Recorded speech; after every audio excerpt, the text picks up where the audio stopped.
Justice for TVK. அதாவது நேற்று evening வந்து பார்த்தீங்கன்னா ஒரு பரபரப்பான ஒரு செய்தி போயிட்டு இருந்தது. ஏடிஎம்கேவும் டிஎம்கேவும் கூட்டணி வச்சு ஏடிஎம்கேவும் டிஎம்கேவும் ஆட்சி அமைக்க போகிறதா வந்து ஒரு செய்தி வந்துட்டு இருந்தது. ஸோ அது நடந்துச்சுன்னா டிவிகே வந்து பார்த்தீங்கன்னா ஆட்சி அமைக்காது, சீஃப் மினிஸ்டராக விஜய் அவர்கள் ஆக மாட்டாங்கன்னு சொல்லிட்டு நம்ம பேசியிருந்தோம். இதை பற்றி நீங்கள் என்ன நினைக்கிறீங்கன்னு சொல்லிட்டு நம்மளோட வியூவர்ஸ் கிட்ட நம்ம கேட்டிருந்தோம். அதுக்கு வந்து ஒருத்தர் கேட்டிருந்தாரு, நீங்கள் என்ன நினைக்கிறீங்க பிரதர்ன்ட்டு. நான் என்ன நினைக்கிறேன்னா, டிவிக்கே ஆட்சி அமைக்கணும், விஜய் வந்து சீஃப் மினிஸ்டர் ஆகணும், அதுதான் மக்களோட தீர்ப்பு. காரணம் என்னென்னா, இன்னைக்கு இந்த எலெக்ஷனில் வந்து பார்த்தீங்கன்னா டிவிக்கு வந்து 35% ஓட் பர்சன்டேஜாக அச்சீவ் பண்ணியிருக்காங்க. அண்ட் அது மட்டும் இல்லாமல் 108 சீட்டை வந்து வின் பண்ணியிருக்காங்க. அதில் ஒரு சீட் வந்து பார்த்தீங்கன்னா ரிசைன் பண்ணி ஆகணும். ஏன்னா விஜய் அவர்கள் வந்து 2 சீட்டில் ஜெயிச்சிருக்காங்க. ஸோ அதில் ஒன்றுத்தில் வந்து அவங்க ரிசைன் பண்ணி தான் ஆகணும், அதில் மாற்று கருத்தில். அப்படி பார்த்தா கூட இன்றைக்கும் வந்து பார்த்தீங்கன்னா டிவிக்கே தான் நம்பர் 1 கட்சி தமிழ்நாட்டில். ஸோ அவங்க தான் வந்து பார்த்தீங்கன்னா ஆட்சி அமைக்கணும், விஜய் தான் வந்து பார்த்தீங்கன்னா முதலமைச்சராக ஆகணும். ஆனால் டிஎம்கேவும் ஏடிஎம்கேவும் கூட்டணி வச்சு அவங்களோட கூட்டணி கட்சிகளெல்லாம் சப்போர்ட் பண்ணாங்கன்னா கண்டிப்பாக வந்து பார்த்தீங்கன்னா விஜய் வந்து சீஃப் மினிஸ்டர் ஆகாமல் தடுத்துட முடியும்.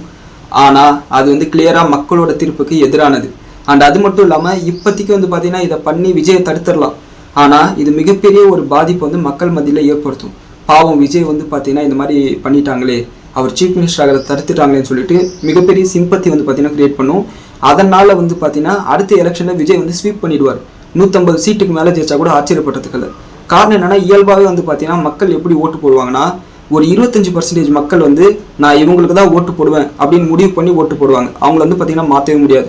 பாக்கி இருக்கக்கூடிய 75%ல் இன்னொரு 25% எப்படி ஓட்டு போடுவாங்கன்னா, அந்த காலகட்டத்தில் யார் வந்தால் சரியாக இருக்கும் அப்படின்னு சொல்லிட்டு யோசிச்சு அவங்கள செலக்ட் பண்ணி ஓட்டு போடுவாங்க. பாக்கி இருக்கக்கூடிய 50%ல் இந்த எலெக்ஷனில் யார் ஜெயிக்கிறதுக்கு வாய்ப்பு இருக்குது அப்படின்னு யோசிச்சு அவங்களுக்கு ஓட்டு போடுவாங்க. காரணம் என்னென்னா, இந்த 50% பேர் எப்படி யோசிப்பாங்கன்னா, ஜெயிக்கிற பக்கம் நம்ம இருக்கலாம் அப்படின்னு சொல்லிட்டு யோசிப்பாங்க. ஸோ இந்த எலெக்ஷனுக்கு முன்னாடி விஜய்க்கு வந்து இந்த அளவுக்கு சப்போர்ட் இருக்குன்னு சொல்லிட்டு நிறைய பேர் வந்து எதிர்பார்த்துக்கவே மாட்டாங்க. ஆனால் இந்த எலெக்ஷனுக்கு அப்புறம் விஜய்க்கு இந்த அளவுக்கு சப்போர்ட் இருக்கிறதுனால விஜய் தான் ஜெயிக்கிறதுக்கு வாய்ப்பு இருக்குன்னு சொல்லிட்டு அவங்களும் ஓட்டு போடுவாங்க. ப்ளஸ் இந்த சிம்பத்தியும் வந்து பார்த்தீங்கன்னா விஜய்க்கு வந்து ஃபேக்டராக மாறும். ஸோ பேசாமல் விஜய் வந்து இந்த முறை சீஃப் மினிஸ்டர் ஆகிறதா சரியான விஷயமா இருக்கும். அப்படி அவர் சீஃப் மினிஸ்டர் ஆனதுக்கப்புறம் வந்து பார்த்தீங்கன்னா மிகப்பெரிய சவால்கள் வந்து அவர் முன்னாடி இருக்குது. காரணம் என்னென்னா, அவரோட எலெக்ஷன் மேனிஃபெஸ்டோட அவர் கொடுத்த வாக்குறுதிகள் என்னென்னா, வருஷத்துக்கு 6 சிலிண்டர் வந்து பார்த்தீங்கன்னா ஃப்ரீயாக கொடுப்போம்னு சொல்லியிருக்காங்க. ஒரு சிலிண்டரோட விலை 1000 ரூபாய், 6 சிலிண்டர் 6000 ரூபாய். தமிழ்நாட்டில் 2 கோடி ரேஷன் கார்டு இருக்குன்னு வச்சுக்கிட்டா கூட கிட்டத்தட்ட 12,000 கோடி ரூபாய் இதுக்கு மட்டுமே தேவை. அதே மாதிரி வீட்டுக்கு வரக்கூடிய எலக்ட்ரிசிட்டியில் 200 யூனிட் ஃப்ரீ பண்ண போகிறதா சொல்லியிருக்காங்க. அண்ட் அது மட்டும் இல்லாமல் தமிழ்நாடு பஸ்ஸில், கவர்மெண்ட் பஸ்ஸில் பெண்களுக்கு எந்த பஸ் ஏறினாலும் வந்து பார்த்தீங்கன்னா ஃப்ரீன்னு சொல்லியிருக்காங்க. உதாரணத்துக்கு கிருஷ்ணகிரியிலேருந்து சென்னைக்கு போகணுன்னா 235 ரூபா பஸ் டிக்கெட். அந்த பஸ் டிக்கெட்டை ஃப்ரீ பண்ணிட்டாங்கன்னா போக்குவரத்து கழகத்துக்கு எவ்வளோ பெரிய லாஸ் வரும். ஸோ அந்த லாஸை வந்து ஈடுகட்டுறதுக்கு மறுபடியும் கடன் வாங்கணும். ஏற்கனவே நம்ம தமிழ்நாட்டுக்கு வந்து பார்த்தீங்கன்னா 10,50,000 கோடி ரூபாய் கடன் இருக்குது. 7% இன்ட்ரெஸ்ட்னு போட்டால் கூட 70,000 கோடி நம்ம வருஷம் வட்டி கட்டணும். அடுத்த 5 வருஷத்துக்கு விஜய் அவர்கள் ஆட்சி அமைச்சு 1 ரூபா கூட கடனே வாங்கலைன்னா கூட ஏற்கனவே இருக்கிற கடனுக்கு 3.5 லட்சம் கோடி ரூபாய் வட்டி கட்டணும். ஸோ இந்த 10.5 லட்சத்தோட இந்த 3.5 லட்சம் சேர்த்தா 14 லட்சம் ஆயிடும். விஜய் அவர்கள் சொன்ன இந்த நலத்திட்டங்களை செயல்படுத்தணும்னா இந்த 10.5 லட்சம் கோடி கடன்ன்றது இன்னும் 5 வருஷத்துல 30 லட்சம் கோடிக்கு மேல கடன் ஆயிடும். அப்ப யோசிச்சு பாருங்க, நம்ம வட்டி மட்டுமே வருஷத்துக்கு 2 லட்சம் கோடி கட்ட வேண்டியதா இருக்கும். ஸோ இதுதான் வந்து பார்த்தீங்கன்னா விஜய்க்கு இருக்கக்கூடிய மிகப்பெரிய சவால். ஸோ அவர் ஆட்சி அமைக்க விட்டுட்டு அவர் எப்படி கவர்மெண்ட்டை லீட் பண்ணுறாருன்னு சொல்லிட்டு நம்ம பார்க்கணும்.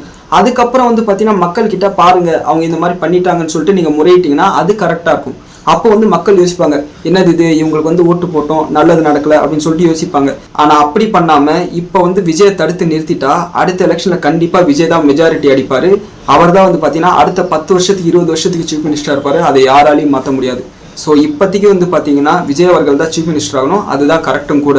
அண்ட் இப்போ இருக்கக்கூடிய அப்டேட் என்னென்னா, காலையில் வந்து பார்த்தீங்கன்னா டிஎம்கே என்ன சொல்லியிருக்காங்கன்னா, நாங்கள் வந்து விஜய் ஆட்சி அமைக்கிறது வந்து பார்த்தீங்கன்னா தடுக்க மாட்டோம், மக்களோட தீர்ப்பை நாங்கள் ஏற்கிறோம்னு சொல்லியிருக்காங்க. ஸோ அது வந்து பார்த்தீங்கன்னா விஜய்க்கு இருந்த மிகப்பெரிய ஒரு தடையை வந்து பார்த்தீங்கன்னா எடுத்துருக்குன்னே சொல்லணும். காரணம் என்னென்னா, நேற்று நைட்டு வந்த அப்டேட் என்னென்னா, 2 பேர் வந்து பார்த்தீங்கன்னா இந்த மாதிரி பேச்சுவார்த்தையில் ஈடுபட்டுருக்காங்கன்னு சில ரூமர் வந்தது. அந்த ரூமருக்கு வந்து பார்த்தீங்கன்னா இது முற்றுப்புள்ளி வச்சிருக்கு. அண்ட் இன்னொரு அப்டேட் என்னென்னா, ஏடிஎம்கேல சில எம்எல்ஏக்கள் வந்து பார்த்தீங்கன்னா விஜய்க்கு சப்போர்ட் பண்ணலான்னு சொல்லிட்டு பேசிட்டு இருக்காங்க. விசிகேவும் கூட வந்து பார்த்தீங்கன்னா விஜய்க்கு சப்போர்ட் பண்ணலான்னு சொல்லிட்டு பேசிட்டு இருக்காங்க. விசிகே கிட்ட 2 எம்எல்ஏ இருக்கு.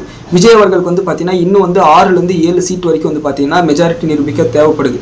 ஸோ அந்த சீட்டும் கிடைச்சிருச்சுன்னா விஜய் சீஃப் மினிஸ்டராவது யாராலையும் தடுக்க முடியாது. ஸோ பார்க்கலாம், நமக்கு என்ன, ஒரு பப்ளிக்காக நமக்கு என்ன, லா அண்ட் ஆர்டர் நல்லா இருக்கணும். கவர்மெண்ட் வந்து டாக்ஸஸ் அதிகப்படுத்தக்கூடாது. நாம் நிம்மதியாக அமைதியாக வாழ்றதுக்கான ஒரு சூழ்நிலை கவர்மெண்ட் ஏற்படுத்தணும்.